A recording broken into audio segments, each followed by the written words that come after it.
Hey there folks, thanks very much for joining me in another video.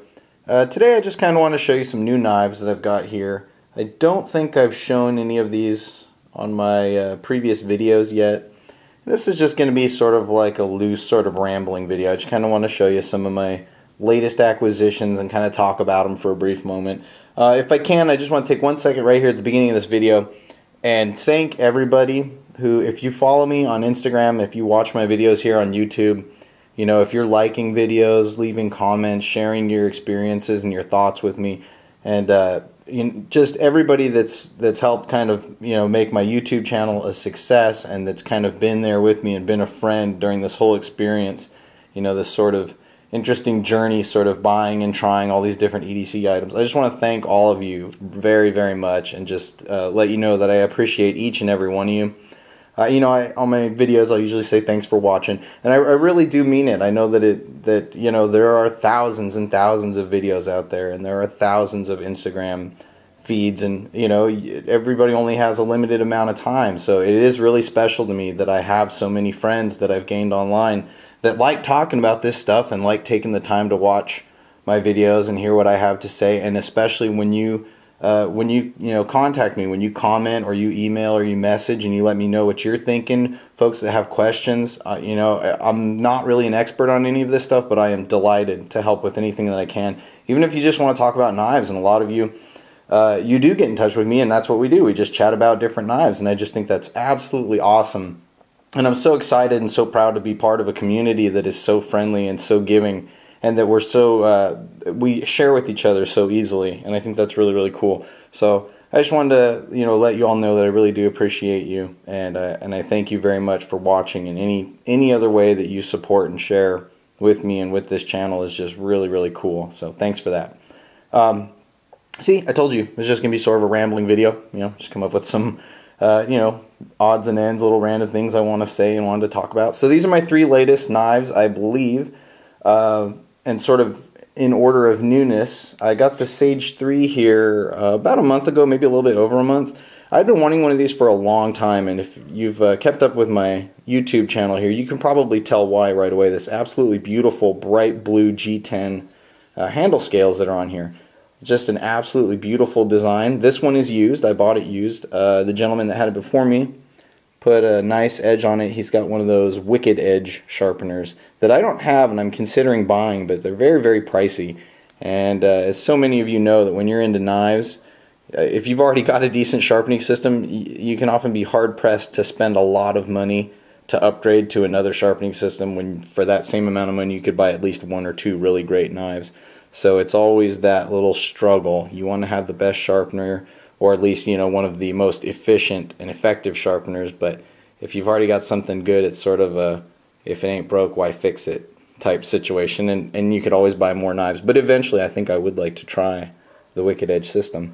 So I bought this one used, and the gentleman had sharpened it. And I think maybe, you kind of look at the tips, you know, it's sort of ramped up right at the end. It's sort of bull noses real quick. I think that's probably because it had a chip, or maybe they just were learning how to use the sharpener or something, but it doesn't bother me in the slightest. I got an excellent deal on this knife compared to what they normally go for, so I was only too happy to pick it up, and I don't mind that little sort of weird tip at all. And if you hear my neighbor's dogs yapping away, forgive me for the noise. They're going crazy today. So this one's made in Taichung, Taiwan. Taiwan makes some of Spyderco's finest knives, in my opinion, and I think they easily rival and in some cases surpass the quality and fit and finish that you see in their American-built knives. This one has CPM S30V steel. This knife is not what I would consider to be, you know, a very hard-use knife. The materials and the overall, I think that it'll last you years. I wouldn't necessarily take it out in the woods and really beat on it, but I think that it is a great all-around EDC, you know, general utility knife. Therefore, I don't ever carry it to work. I want to kind of keep the blue G10 knife. So this one just gets carried around town, around the house. So it gets used for regular stuff, but not anything that I would probably get especially dirty or grimy, or that I might need to use a lot of force. So I've sort of relegated that one to city use, if you will. It's got a beautiful wire clip. It is 2-way positionable, so you can put it left or right-handed, and it has this ambidextrous lock. This is the Blackie Collins bolt action lock, or bolt lock, and it works very similar to an axis lock, you can see right there, and also similar to the ball lock that Spyderco already uses, the ball bearing lock or the caged ball lock.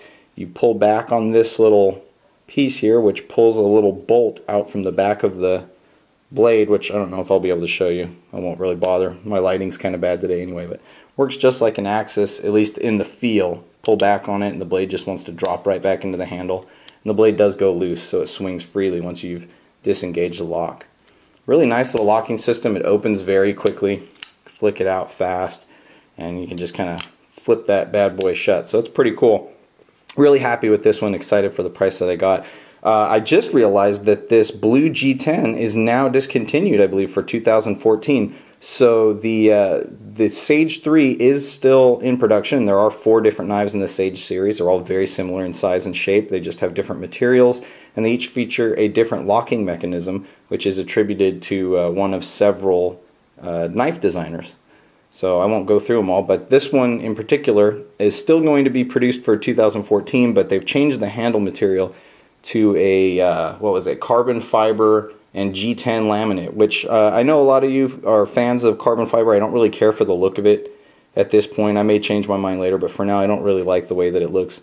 I much prefer this blue G10, which I think is absolutely beautiful. So kind of sad to see this one go, but I'm glad that I was able to get in on it before it disappears completely. If you're also interested in this model, don't hesitate. Jump out and try and get one quickly before they're all gone. This one in the middle is probably one of my, since the Spyderco Techno, this is one of my most exciting purchases that I've made in a while. Some of you that have been viewing my videos for a while will remember that I had purchased a zero tolerance 0560, which is sort of the sequel or the big brother to the 0550 that you see here. It's got a longer handle, a longer blade. It has a flipper at the base of the blade so that you can just flick it out with your index finger. And it has a radiused and curved G10 handle scale. Wow, those neighbor dogs are going nuts. It also has titanium. It is a titanium frame lock just like this one. So I bought the 560 first because I thought that I would like the larger size of it. It is a longer blade, longer handle. And that is true. When I got the 560, I very much appreciated the size of it overall, and it's very comfortable. But I decided I did not care for the flipper. I did not like the G10 pattern, and I didn't like the radiused surface of the G10, which is kind of funny because I know that's a lot of what appeals to many owners of the 560. But for me, it just, it just didn't do it for me. And so as soon as I got it and tried it, I thought, well, eventually I'll trade it, I'll sell it, and I'll try and get my hands on a 550. Well, here we are almost a year later, or maybe it even is a year later, and I finally did just that. I sold off the zero tolerance 0560, and then I hunted down a model of the 0550. So of course, that's not the end of it. They make 2 different models of the 0550. This is old news to a lot of you, but for those of you that don't know, there are 2 different generations of the 0550. This one is considered generation 1, and the 2 major differences, and perhaps the only differences, are that this generation 1 has a standard non-deep carry clip. This is the same clip you'll find on several other zero tolerance models, and it's also the same clip you'll find on some Kershaw knives like the Skyline. In addition to that, it has a little cutout in the lock bar to sort of aid it in folding over underneath the blade tang there, in traveling over. And on the generation 1, that cutout is on the inside of that titanium lock face. And on the generation 2, it's kind of scalloped on the outside. So the inside portion there would be flat, and then that curved portion is on the outside. I think those are the 2 biggest differences, if not the only differences. I'm not the biggest fan of deep carry clips. I kind of like my knife to protrude from my pocket just a little bit. It makes it easier to grab, in my opinion. And that's all it is. It's just my opinion. It's not a fact. That's just what I prefer in knives. And I actually like the look of this clip a little bit better than the deep carry version. So I've opted for the generation 1. I got an absolutely phenomenal deal on this from a guy on a knife forum online, and I think the reason that he was letting this go for such a low price was because he did not like how difficult this knife was to open. This does not have a flipper. The only opening mechanism on the knife, aside from opening it with 2 hands, is to use the thumb stud. It's got dual thumb studs. And there's sort of a trick to it, and anybody that owns one probably knows this. For some people, you probably, you landed the perfect model from the factory, and this is not the case. But on a lot of 0550s, I believe this is true of both generation 1 and 2, the detent that holds the blade inside the handle when the knife is closed can be very, very pronounced, very strong. And so just like a lot of other people had experienced before me, on this one, it was very tough to open, and it took me a little while to sort of get a feel for it. And one of the things I noticed is it helps if I, or at least initially it would help if I didn't place any pressure at all, or as little pressure as I could, to the lock bar so that it wasn't pushing against the blade as I went to open it. And I've also found that this knife can be kind of difficult to open slowly, at least this particular example. So on another knife, I'll just use the Spyderco here as an example, you can easily and slowly open the knife, one-handed without flicking it. And with the 550, the best I can sort of hope for is to do that, where it kind of swings open about 2/3 of the way, and then I can rock it into place the rest of the way. But typically, the way that this knife opens, the way it seems to want to open, is to be flicked. And it does take a bit of pressure on your thumb. You can almost see I've made a little indentation on my thumb from it.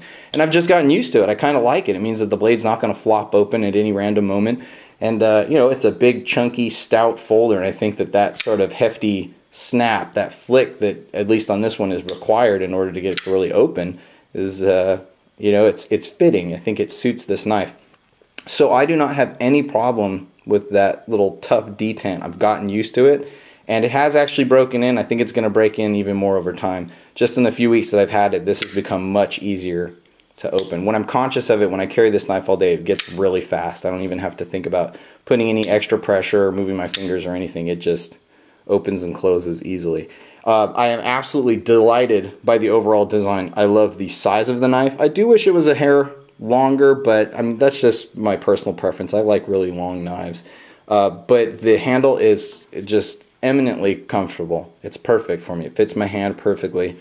I do like this little sort of scalloped portion, that little curved portion there, that whatever you want to call it, finger groove or choil. I've seen some folks actually sort of cut away some of the blade here and add in a finger choil on the blade. I don't really feel that that's necessary.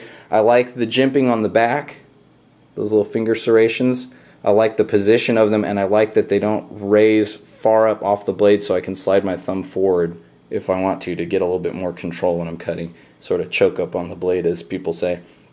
But just the thickness of it, the grip, the clip doesn't bother my hand at all. I love this knife. This is one of my favorite knives to come along in a long, long time. And I'm only a little disappointed in myself that I didn't try one sooner. I had just hesitated for a really long time. And, that happens from time to time. Your interests are constantly changing. There's always something new and something different on your radar. And this one just kept getting pushed back and pushed back and pushed back. And so I finally decided, you know what, I'm not going to waste any more time. Let's get one. I did, and probably one of the best folder purchases that I've made in the past few years. So I'm going to give you a little close-up on the blade there. 0550 Hinderer design, of course designed by Rick Hinderer. And it's got a serial number on the blade there, and then the steel S35VN, and then on the opposite side the Zero Tolerance ZT logo. It's got a very, very early lockup to it. Some people had warned me that might be troublesome or might be a problem, but it locks up solid. I haven't felt any slippage, and it's really easy to disengage the lock. So I haven't had it. A lot of times with titanium frame locks, people will complain of having a sticky lock where it's difficult to disengage, and this one's very easy to disengage, but not to the point that it worries me at all. It locks up great, fast, easy to close. What more could you ask for? So this is one of my favorite latest purchases, and this one gets carried often. I've been taking this with me everywhere. I've been bringing it to work, carrying it around town. Just absolutely great. The latest folder purchase that I've made is this one right here. This is the Emerson CQC-7, and in fact this is the CQC-7B. Now, I am really bad with my Emerson nomenclature. All of the model numbers are sort of a mystery to me. I'm still getting used to them. I've got a Mini Commander that I had purchased previously, and it doesn't have one of these little CQC model numbers. This one, of course, does. There's many in this, and there's many with that model number, naming structure, whatever you want to call it. There's the CQC6, the 8, the 13, many. There's probably numbers all in between, but I can never remember them, and I don't want to misspeak. Now, one of the very common features that you'll find on an Emerson knife is, of course, their wave feature. That sort of opening assist. There's a little hook or notch at the end of the blade there, and of course, when you pull it from your pocket, it snags on the edge of your pocket and pops the blade open. Well, my Mini Commander has that, and I'm not a fan of it. I think it's kind of a cool idea, and I think for some people, you know, it's their whole reason for buying an Emerson, and for me, it's just not it. I like all the other aspects of the knife. I love their handle designs. I like how, you know, tried and true and tough they are. They've got a great reputation. They've got these nice thick blades, you know, stout, cool grind lines on them, these neat thumb discs. But I just have no use for the wave. It kind of tears up my pockets, and I don't like it to catch on my pocket when I don't expect it to. The thumb disc works just fine to open one of their knives for me. So not all of their knives are offered in a waveless model, and I've been told that you can purchase a knife directly from Emerson and then request that they remove the wave, and you can also send in a knife to Emerson and ask them to remove the wave, and they will do so. I'm not sure if there is some sort of a fee for that or not, but still a very cool option. I'm glad that they do that. I may even send in my Mini Commander after some time. If I decide that it's gonna, you know, get a permanent home with me, then I may in fact send it in and have them do that. But for now, this particular model, it kind of caught my eye, and so I decided to chase one down without the wave, and I couldn't be happier. No problem pulling it from my pocket, nothing to snag, nothing to catch on, and like I said a moment ago, totally easy to open with that little thumb disc, so no problems there. Emerson's are kind of unique in that they have a chisel grind. That is, that only one side of the blade has that final edge bevel, and then the other side of the blade is flat. And for those of you who can see, I'm having some focus issues. I'm losing the light here today, so I'll probably end this video soon. It's making it hard for my camera to adjust. So they are just ground on one side, and for some people, that's sort of an issue. Some folks don't like it. If you get one, typically, if you just sharpen it the way you normally do any of your other knives, if you have a sharp maker or even just freehand stones, just start sharpening the other side, and you will eventually wear in a nice little dual bevel there. I don't think it's as big of an issue as a lot of people think that it might be, and I don't think it should scare you off from purchasing an Emerson knife. I think it's kind of a nice little unique sort of you know, design choice that separates them from a lot of other manufacturers, at least of the big, you know, production houses. Emerson's are sort of the ugly duckling of knives in a lot of ways, similar to some of Strider knives, in that the fit and finish is not, you know, it's not as exact as a lot of other companies, and you typically don't purchase an Emerson knife, at least not one of the standard production models, and then expect perfection, expect really high-end tolerances. They're still going to be a great quality knife. They're still going to be built to last, and you know, they're still going to hold up to plenty of use and abuse. But I think as long as you keep your expectations realistic and realize that they're making tools for people to use in harsh environments, outdoors, camping, military, and law enforcement, they're not really looking to polish every last little bit and everything. And I think there's a place for that sort of design, you know, idea within the industry. I think that it's kind of cool that they do that. It makes them unique. Some people don't like it. Some people find that because of that, they think that Emerson knives are overpriced. You know, it all comes down to opinion. To me, it doesn't really bother me that much. I actually think it's kind of funny. I think it's almost kind of charming that you'll get an Emerson knife and it'll already be a little bit scuffed up here or there. The, you know, the G10 doesn't line up just right with the handles, and you know, Emerson just keeps on keeping on. I think that that's kind of neat. One last thing that I will mention about this knife, I do love the handle size. Great handle size. See how it's very similar to that ZT-0550, but the blade seems so much smaller. The blade ratio seems a little bit wonky on here, kind of similar to the Spyderco Paramilitary 2, and then you've got this big handle and then sort of a shorter blade. It's just the way it looks to me. But the handle is super comfortable, and that's all I'm really worried about at the end of the day. Does it cut well, and does it feel, you know, nice in my hand? And this one does both of those things. So, sorry, the one thing I was going to say is that the Tanto blade might come as a surprise to some of you, because in the past I have sort of turned my nose up at the Tanto design. It's not the best design for what I use most of my knives for, which is at work. The design of that little dual edge, that little angle point there, it just isn't as effective as a knife with a nice curve or a nice big belly to it, you know. A recurve actually is what works really well at, you know, at my job. But around town, around the house, you're just looking to cut open a box, cut open a package. Maybe you're cutting up some paracord, maybe you're breaking down boxes in your recycle bin. You know, any of your usual everyday EDC general utility tasks, a Tanto blade is going to get you there and back and then some. It's never going to be a problem. And so I sort of, as I kind of go through this journey of buying different knives and trying out different designs, I just decided that, you know, life's too short to sort of relegate myself to just one style or one design. And as you've seen with when I tried the 0560, and I have a few knives that, even though I don't really care for flippers, I do try some flipper designs. This is sort of that same, you know, I've got sort of the same thought process going on, which is that, you know, I haven't liked Tantos in the past, but it doesn't mean that I'm not going to like them in the future. This one really started to appeal to me. I saw a lot of folks on Instagram showing off their CQC-7, and I said, that's for me, I got to try it. And here it is, and I got to tell you, I love it. I do love that Tanto design. I think that it looks cool. I don't carry my knives in any sort of a tactical or self-defense, you know, capacity, as I've mentioned in so many videos in the past. So some of you might think that that maybe should have some bearing on whether or not I choose this design, but I think that this is going to cut open, you know, a new package in the mail, or, you know, cut loose a free hanging thread from my jeans or what have you, just as well as a curved blade. So if it looks good, if it feels good, and if it cuts well, go for it and forget about the rest. So that's where we're at. So these are my 3 latest blades. I've actually got another knife coming in the mail. Hopefully it comes tomorrow, and I'll try and put up a video on that.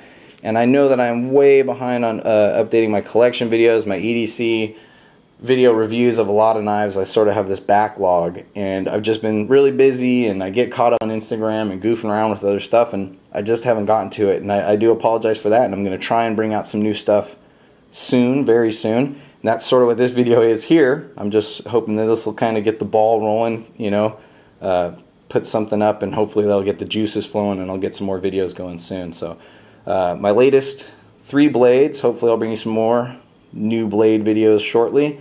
And again, to everybody who subscribes, comments, likes, takes the time to talk to me and share with me, thank you again, thank you so much. And it's all of you that really keep me motivated to keep this going and to keep my YouTube channel going, and to keep my interest high. You know, I think we all sort of feed off each other, and I think that that's really great. So thank you for watching, and I will come back at you soon with another video. Take care. Bye.